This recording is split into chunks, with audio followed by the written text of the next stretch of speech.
Welcome back. We are joined today by Zhang Shuai-Shin to discuss the developments between the United States and Iran. So thank you very much for coming back on. Thanks, Ryan. So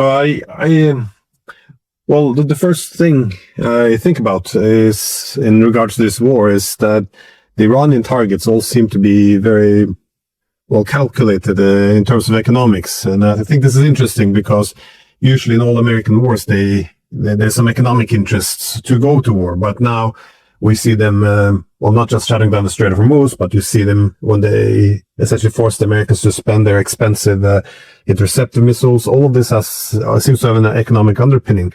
But the really big thing appears to be the possible attack now on the petrodollar. I was wondering, how do you see the vulnerability of the petrodollar in this war?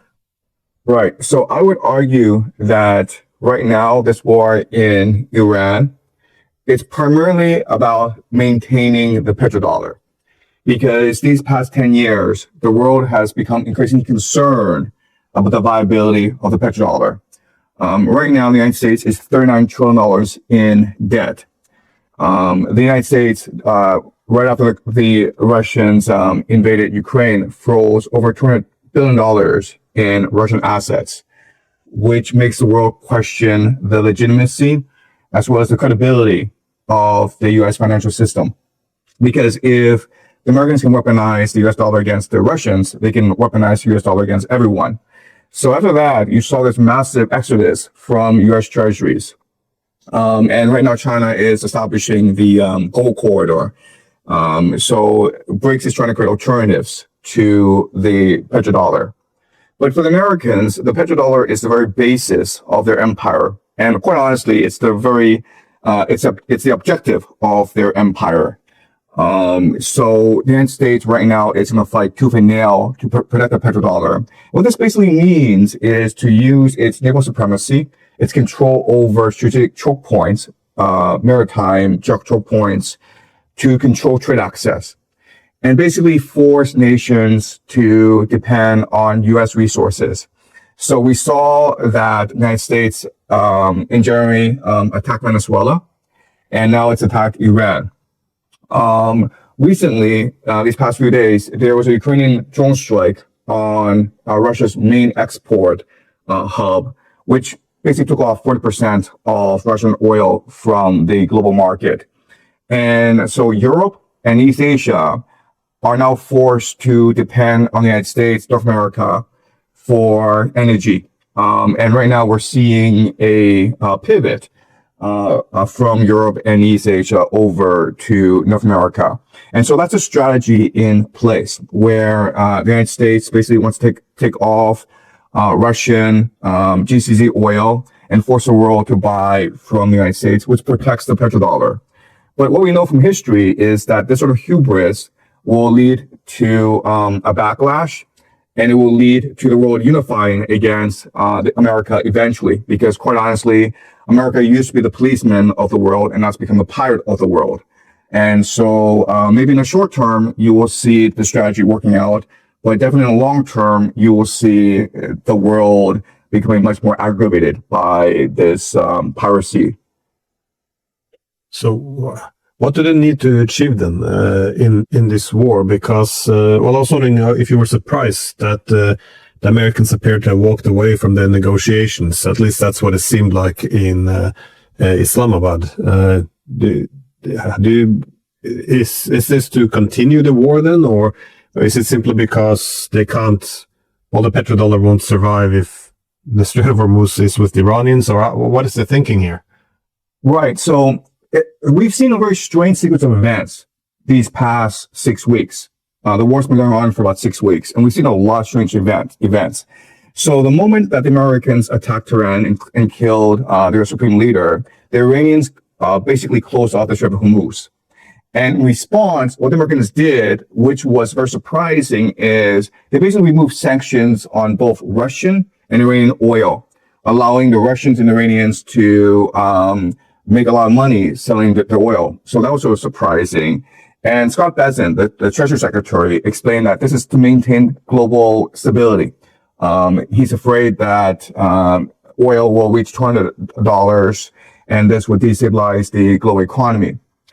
And as this war progressed, we saw the United States escalate to attacking civilian infrastructure like universities, bridges, and railways.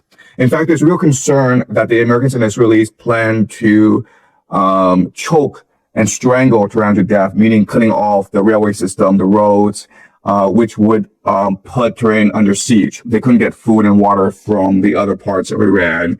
And Tehran, a city of 10 million people, would be in a lot of trouble if that were the case. So what we were seeing was constant escalation.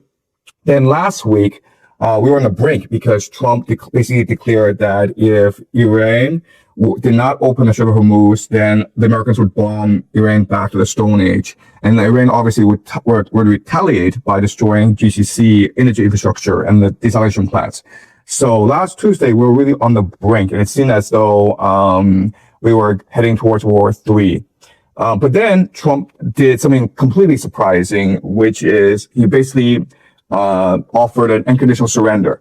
Iran had a 10-point plan, which included that Iran would be allowed to enrich uranium. It also included that all economic sanctions against Iran would be lifted. Iran would be given sovereignty over the Strait of Hormuz, and all security guarantees would be applied to both Iran and its proxies, the Houthis, Hezbollah, Hamas.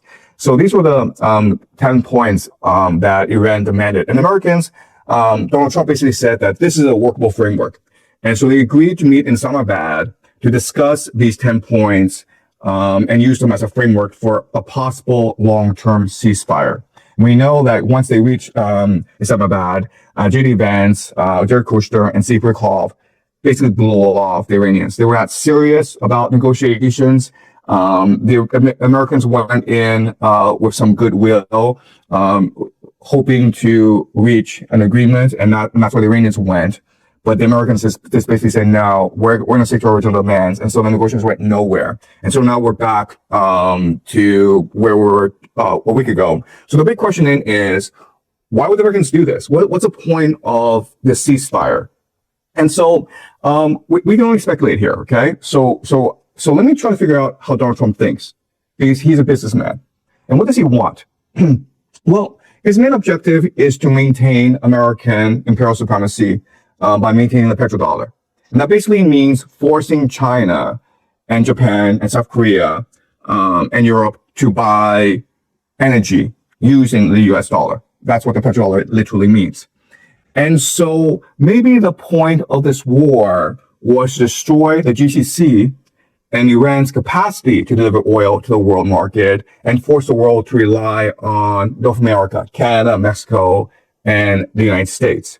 Okay, so let's just say that is the main objective. And obviously Trump can't announce this because this would piss off the entire world and unite the entire world against the United States. Well, in order for him to pull this off, he would basically need to gauge China's reaction, because we know that China and Iran are very strong allies. China has invested a great deal in Iranian infrastructure as part of the Belt and Road Initiative.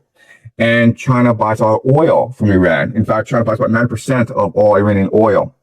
So basically, Trump needs to figure out, can I pull this off? And would China agree to buy oil from me? Okay, so he's a negotiator, he's a businessman, he's practical. He's trying to figure out what the pressure points on China are.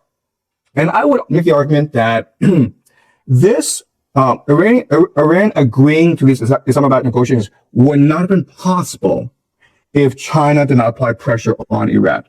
Okay, I would make this argument because the Iranians have been negotiating with the Americans these past few months, and they know that the Americans use these negotiations as a pretext in order to assassinate leaders, in order to do surprise attacks. So the Iranians know the Americans have absolutely no credibility at all. The Americans are not serious at all about peace negotiations.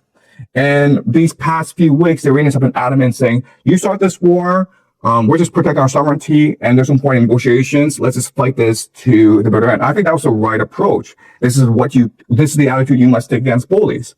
So why is it that the Iranians suddenly had to change their part and says, fine, let's negotiate in Islamabad? In fact, they sent a pretty high-level delegation to Islamabad, including the foreign minister, to partake in these negotiations, knowing that Israel has a history of assassinating negotiating teams. Okay, so they put their diplomats at tremendous risk.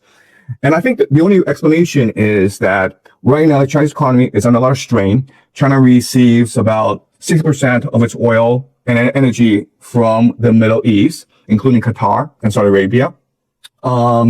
With China receives about a third of its energy needs from Venezuela, Russia, and Iran combined.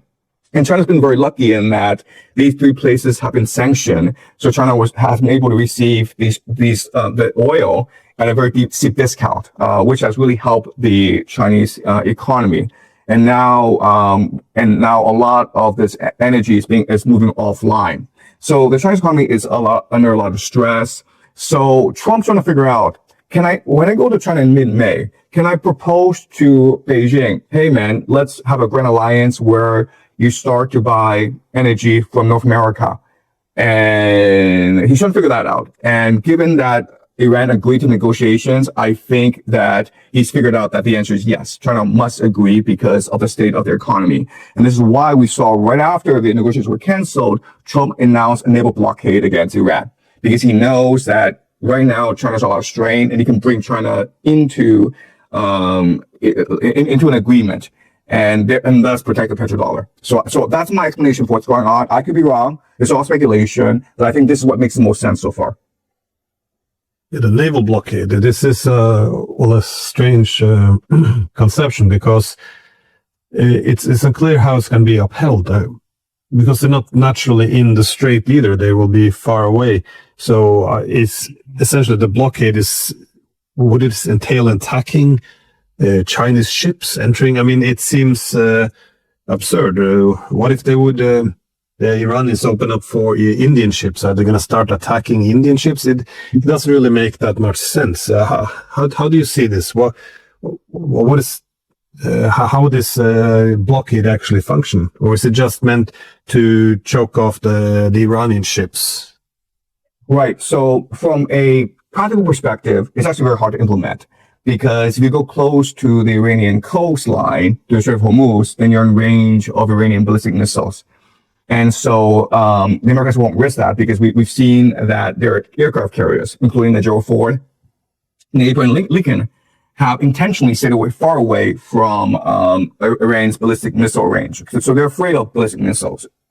And they know that these ballistic missiles can sink their aircraft carriers, which would be a tremendous defeat strategically for the Americans.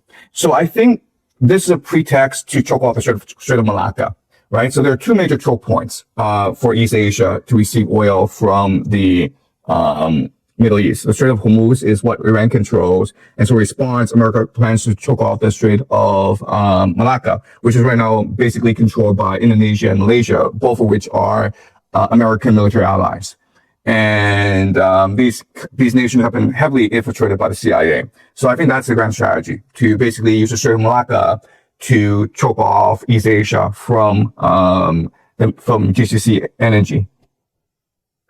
Yeah, but if the Americans actually go through with this attempt to blockade, the Iranians would probably respond with their ally in Yemen, that is to close off the Red Sea at Bab al-Mandab. So it seems that this could be, well, it just seems like this plan is weak at many levels. But it kind of begs the question of what do you see being the likely success of the United States achieving its objective?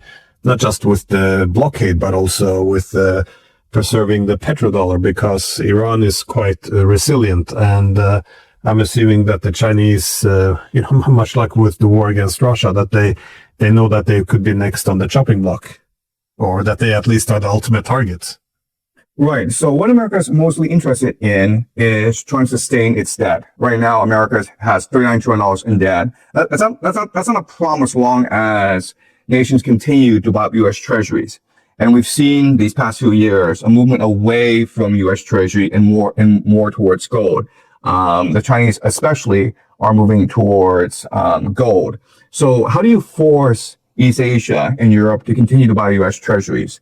Well, if you are the only supplier of energy, of oil and gas, LNG, they have absolutely no choice but to sell their gold and buy U.S. treasuries in order to sustain their economies, right? So yes, you're absolutely right in that the Iranians have countermeasures. The Iranians could use the Houthis to close off the Red Sea. They could attack the pipeline that connects Saudi Arabia to the Red Sea. There's many measures that the Iranians can do, but the influence of the Iranians is contained to the Middle East. Remember, the ultimate objective is to knock off Middle East oil and energy from the market. And that is very easy to do as long as you continue to provoke this war. Now, I think the next step is a ground invasion in order to force Iranians to attack GCC energy and desalination plants, right? So the entire goal is to destroy the Middle East, which will force the world to pivot to North America. So in the short term, this strategy will work out because there's absolutely no alternative for the world to the Middle East energy. But in the long term, this will create a great deal of animosity towards the United States, which will ultimately destroy their empire. Well, Romano Prodi, the former Prime Minister of Italy and also former President of the European Commission, he said something interesting along those lines. He was making the point that at some point the Europeans will have to start getting energy again from the Russians if they want to thrive. But he also made a prediction that the energy would open once the Americans would begin to control the energy infrastructure between Russia and Europe. So essentially, the Americans taking over Nord Stream. This is when the energy will start flowing again, which is an assumption, I guess, that the Americans want to be in control over the energy architecture. Otherwise, they will not permit it. But beyond this, what Trump might be planning, a common argument is often that Trump is not necessarily fully in control, that he's, if not compromised, at least under great influence from various interests, be it the neocons or the Israelis. How do you see this, the extent of Trump's control? Because, given how different his second administration is compared to the first, one often gets the impression that it doesn't always matter who, sits on the throne in the U.S.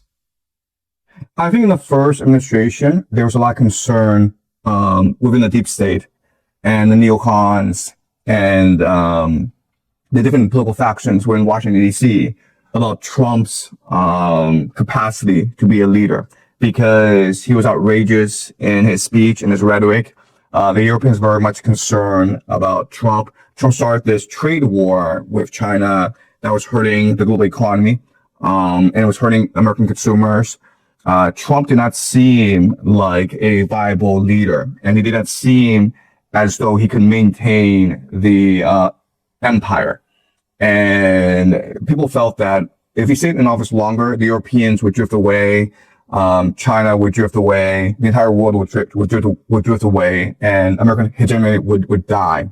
But then what happened, of course, was that Biden came to power. And Biden was essentially comatose. He did nothing for 4 years. So Putin invaded Ukraine, and Americans didn't really have a forceful response. I mean, they did do a lot of things like blow up the Nord Stream pipeline. They sanctioned Russian energy. They removed Russia from the SWIFT system. They froze $200 billion in Russian assets. They did a lot of things. But none of these things were actually useful. And the empire decided that regardless of what we feel about Trump, he is forceful. He will act. Whereas Biden and the Democrats may not act because essentially they're a bunch of pussies. And so the decision was made to reinstate Trump in 2024. And that's why we are here today. So Trump is an agent of empire. He is doing what the empire requires. Okay. And so what happened before, during the Napoleon moment, basically from 1991 up to today, was that America had a lot of goodwill and it was able to achieve the consent of the world, mainly by co-opting the global elite, right? So all these elites in Europe, in Russia, in China, they were mainly concerned about engaging as much corruption as possible so they can basically transfer their ill-gotten gains into America. And this system worked really well for the elite for a long, long time. But obviously these nation states were not very happy with the state of affairs. That's why you saw the rise of Putin in Russia and the rise of Xi in China, because there was a lot of concern among the nationalists that America was hollowing out these countries, and they were completely right in the matter. So now you're seeing a direct challenge to American empire. And so the only challenge is you don't have the consent of these nation states, then you must use force to enforce your empire within these nation states. And so before the American military was used in order to guarantee peace in the Pax Americana, it was used to guarantee international trade. They were the policemen of the world in order to maintain the rules-based national order.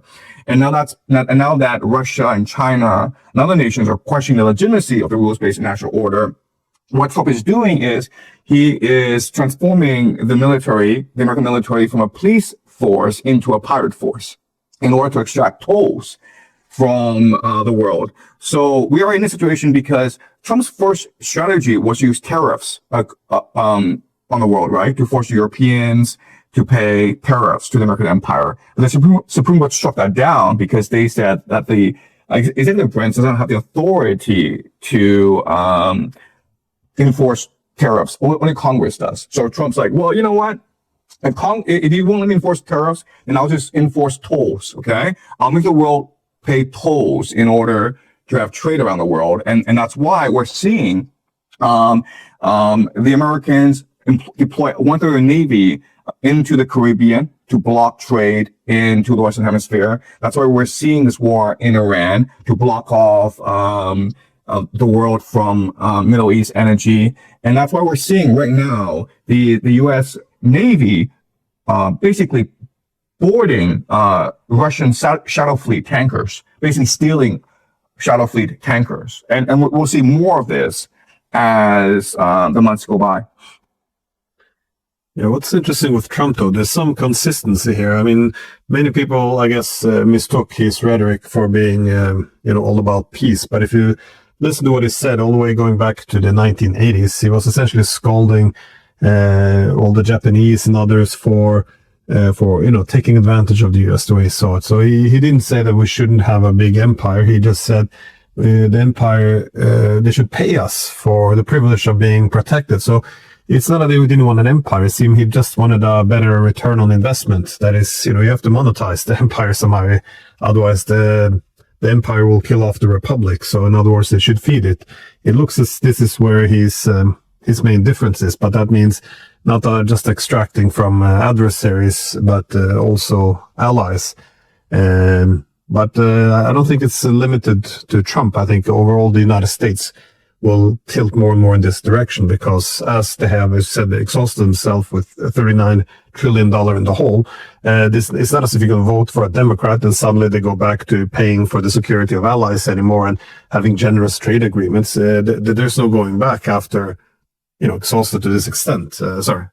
Yeah, so this is a really important point that you made, okay? So remember, in 2016, when Trump first came into office, he was saying the same things you're saying, which is everyone's taking advantage of us, especially China. So let's impose tariffs and make sure that that it's America first, that America is winning in this trade relationship. But after Trump left office, Biden came in with the Democrats and they institutionalized his policies, okay? So in the first Trump administration, a lot of it was personal, especially his tariff war against China. And then Biden and the Democrats made it institutional. And so we're going to go the same process here where maybe Trump leaves office in 2028, the Republicans lose, the Democrats come into office, and they won't change anything. All they're going to do is institutionalize it and make it a long-term sustainable policy because this is what benefits the American empire. So how will the great powers respond then? Because the U.S. obviously is shifting strategy. It's becoming more extractive and more aggressive. Again, it's not it's not going down without a fight. How do you see the Chinese and the Russians reacting to this? You mentioned before the China's is gold corridor in terms of shifting more to gold instead of being reliant on the US dollar. But what is it being the overall strategy here? Because my impression is, at least from the Russians, that the interpretation that Trump was someone they could make peace with and reset relations, it appears to be backsliding. I think they were quite appalled by what has happened to Iran, not just the attack on economic infrastructure, but also the killing of its leaders. And it seems, very much to go against their interest. And also, Trump never actually did what he promised, which was to end the war in Ukraine. And in all fairness, this could have been done if he would have cut off, the intelligence agencies still working there. Right. So again, I think we give too much credit to Trump. I think that this is a natural response of empire to its decline. Historically, empires have never gone quietly into the night. They have flailed against the wind, and they have tried to destroy the world as they decline. And so we can see much more hubris. We will see much more thuggery and piracy in America with or without Trump. And so I think we're in a situation because of the limitations of Chinese strategic thinking.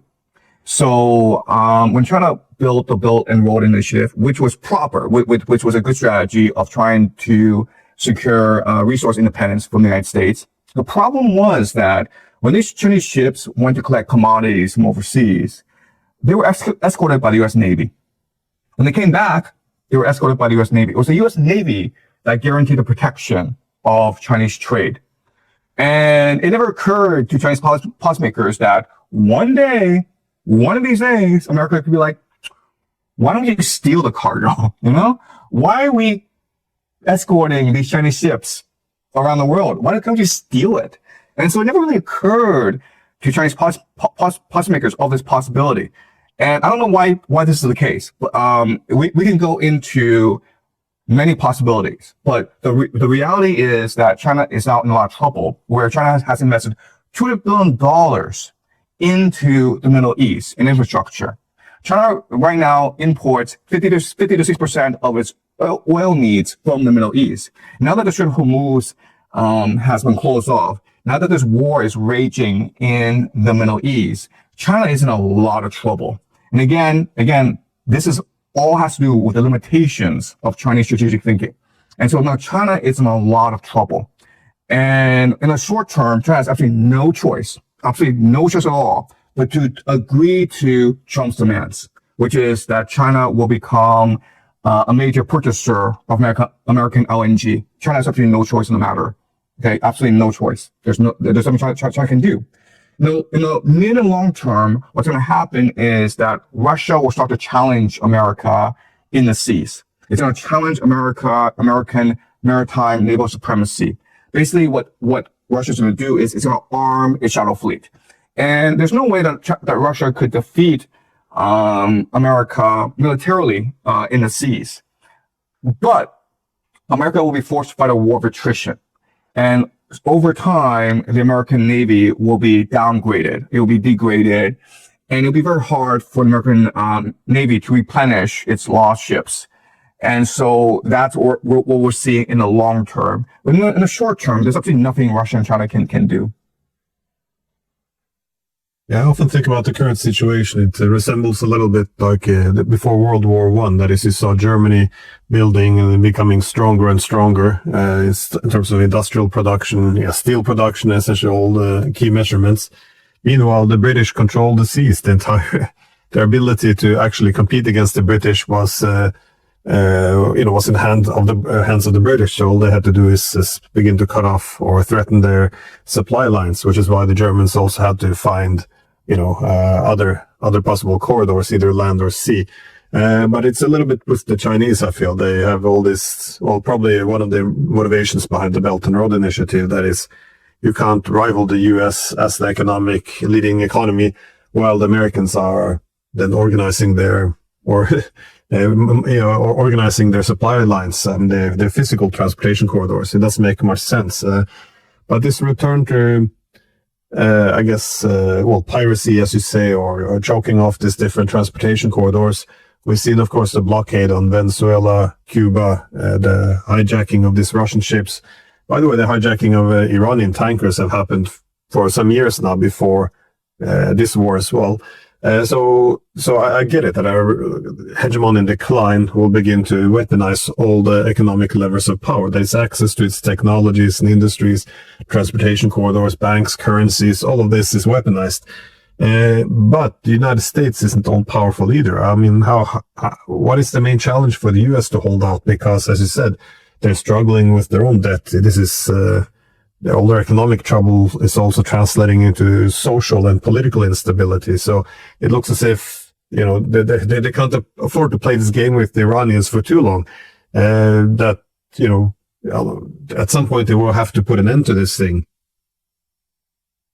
I think that the goal is to have this war continue for as long as possible. And the reason why is that if there were peace in the Middle East, what would happen is that Russia, Iran, and China would get together and form a trade alliance to counter America's control over the seas. And this trade alliance could extend easily into Europe, into Africa. This is what McKenna calls the heartland thesis, right? Where America and Britain, the way for them to maintain their empire is by controlling maritime navigation. And the great concern is that a power would emerge in Eurasia to unite the heartland and basically negate Anglo-American naval power.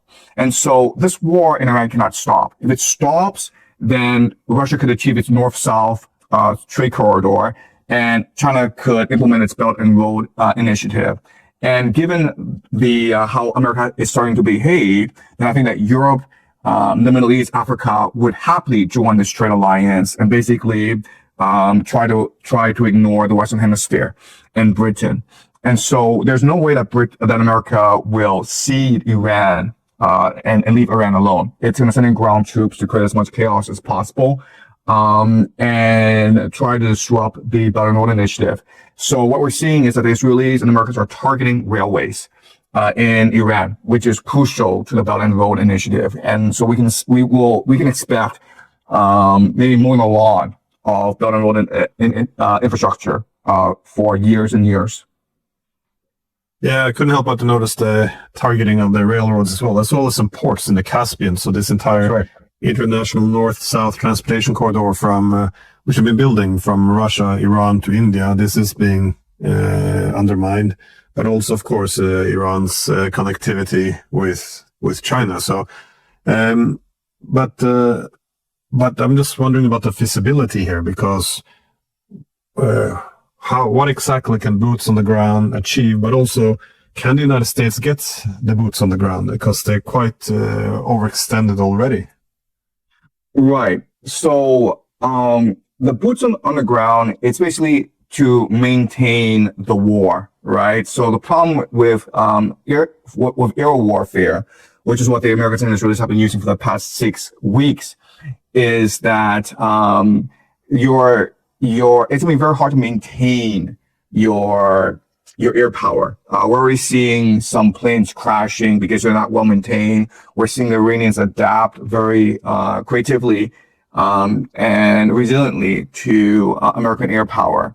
So you can only establish air supremacy by having boots on the ground. And so I think the main objective of the boots on the ground is not necessarily to take over Iran. I mean, that's a suicide mission, but it's basically to secure the coastline and try to degrade Iran's air defenses and basically force Iran on the defensive. The main objective, I think, if I'm fighting this war, I think my main objective is to choke off Tehran, basically to cut off all railways, cut off all roads, and basically force the population into starvation. So this is where you think we're going? I think so. Destroying the population, or as Trump would say, kill off a civilization? That's right. That would be the strategy moving forward. Yes, to basically besiege Tehran. It's just such a big country. It seems hard to. Yeah, again, if the railroads are undermined, but it also has its domestic problems, though. That Trump needs to. It's not a popular war among the public, and it has some fierce political opposition, only intensified with the political polarization. I do want to ask about NATO, though, because this is was often perplexing to many Europeans, because While, in the Gulf states, they're now discussing the extent to which, being frontline states for the US is actually harmful to the security. They're having some of these talks in East Asia as well. But in Europe, they must be the most loyal, obedient allies or frontline states of the United States. I'm convinced they would have possibly joined the war on Iran if you would have asked them before it went south.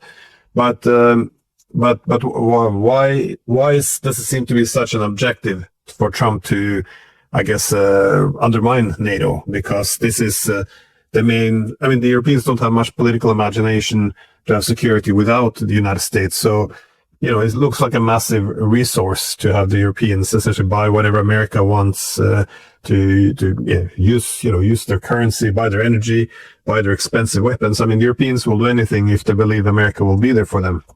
So why make this big show out of, we're not going to be there for you anymore? Because if there's one thing that would make the Europeans break off and seek an independent path from the United States, it's essentially the US has to shut the door on them, because otherwise they wouldn't shut the door on America. So it's a bit strange how I can understand that NATO's not, that the Europeans, they're not really a force amplifier. They're not bringing much to the table. They're a bit of a cost, but still, it's a bit, strange how dismissive he is of them, though. So I think that the real war is actually not between the United States and Iran. The real war is between the globalists and the nationalists, right? So in the United States, it'd be a war between the financial elite, as represented by the City of London and Wall Street, versus MAGA and America First.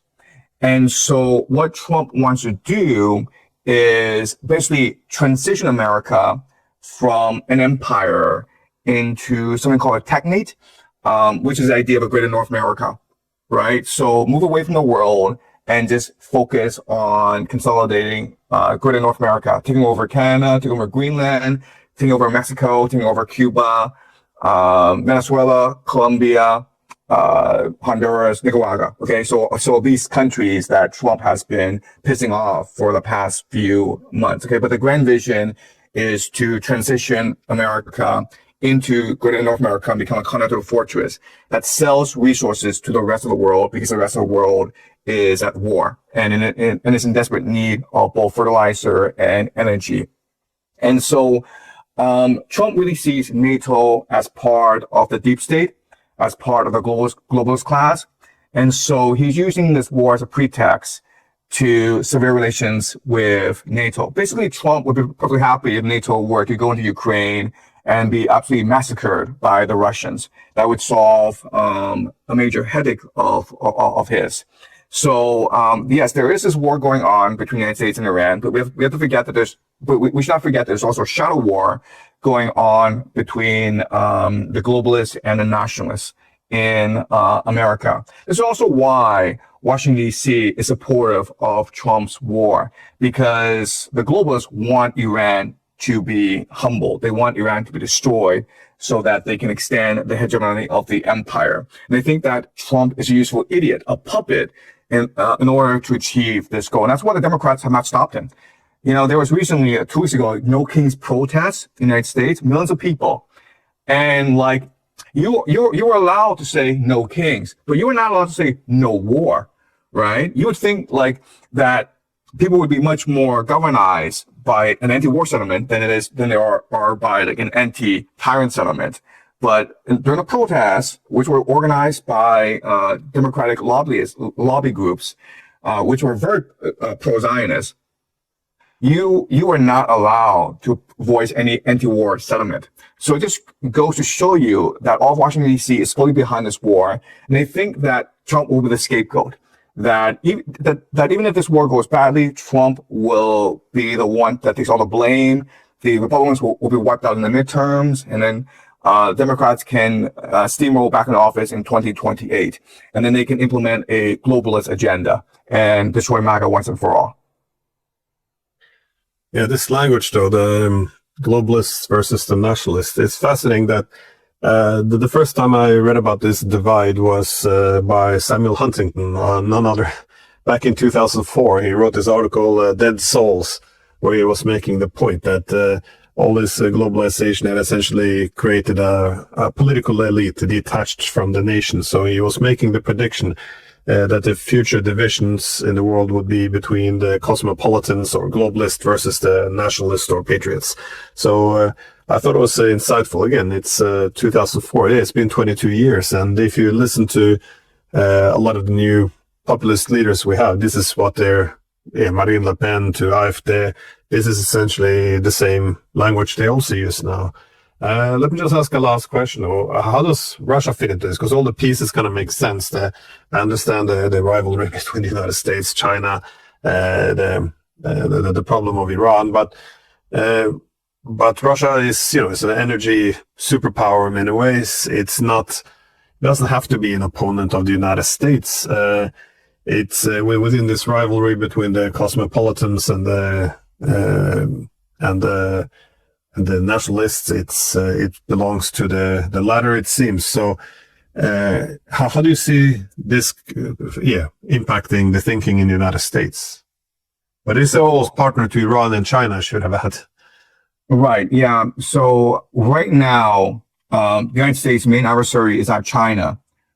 It's really Russia, because Russia is the only country that has the resources, the political will, and the territorial integrity in order to challenge American hegemony.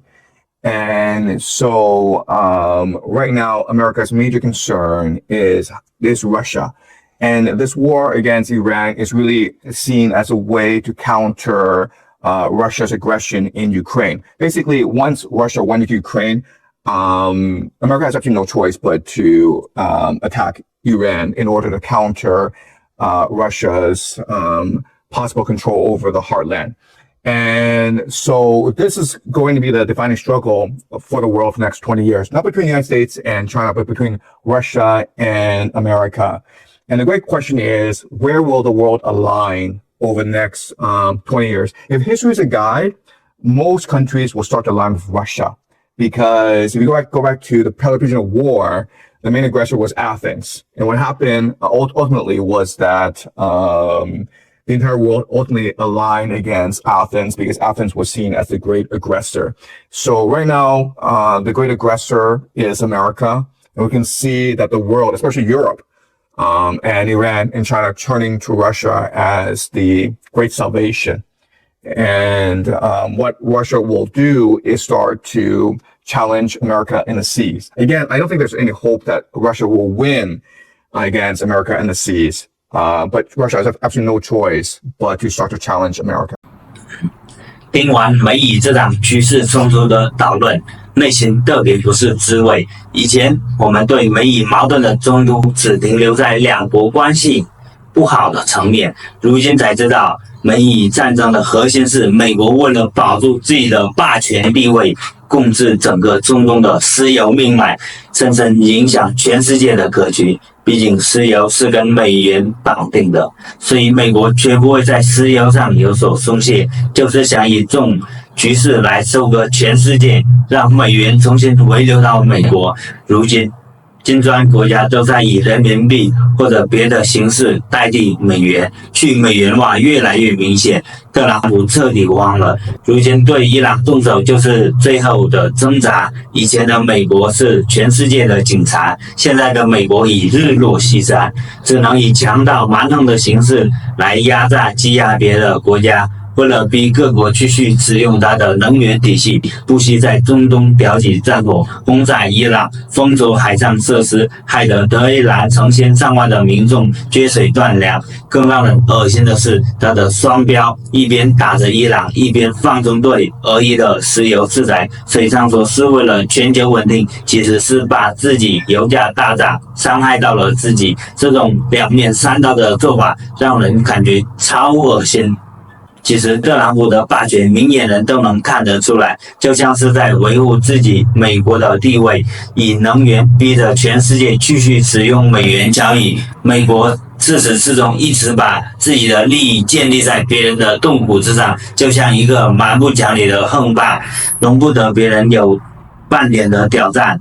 现在傲慢的美国其实也是在告诉我们一个道理：狂傲自大迟早会迎来反噬。现在的美国正在为自己的行为挖坟墓。然而，同样的大国中国、俄罗斯在这场博弈里处境也是相当的不容易。中国是伊朗石油最大的买家，能源遭到了直接的威胁。俄罗斯也是伊朗的好朋友，是少数能正面抗衡美国霸权的国家。虽然实力比不上美国，但是各方面也是挺牛逼的。就是因为有了中国和俄罗斯平衡美国，世界才得以相对安宁。我最深的感受就是，和平从来不是理所当然的。美国为了保住霸权发动战争，搅得全球不得安宁，既害了伊朗老百姓，也把整个世界推向了危险的边缘。从短期看，他的霸权手段或许能绩效，但从长远看，贪婪傲慢一定会让他失去全世界的信任，最终走向衰落。这是我的看法，谢谢大家。